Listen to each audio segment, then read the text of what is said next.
Yolda büyüyen adam azgını, çarşıda pazarda insan beğenmez. Medrese kaçkını, softa bozgunu, selam vermek için kesan beğenmez. Medrese kaçkını, softa bozgunu, selam vermek için kesan beğenmez. Alemi tan eder yanına varsan, seni yanıltır bir mesele sorsan. Bir cim çıkmaz eğer karnını yarsan, camiye gelir de erken beğenmez. Bir cim çıkmaz eğer karnını yarsan, camiye gelir de erken beğenmez.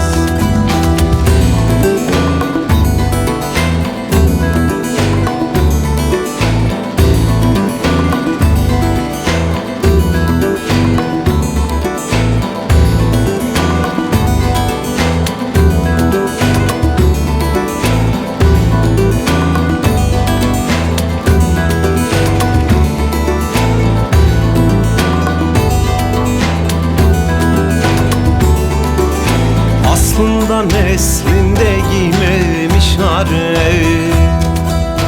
İş gelmez elinden gitmez bir kare. Sandığı gömleksiz duran mekkare, bedestene gelir kaftan beğenmez. Sandığı gömleksiz duran mekkare, bedestene gelir kaftan beğenmez. Kazak abdal söyler bu türlü sözü, yoğurt ayran ile hallolmuş özü. Köyden şehre gelen bir köylü kızı,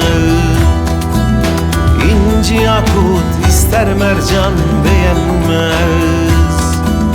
Köyden şehre gelen bir köylü kızı, İnci yakut ister mercan beğenmez.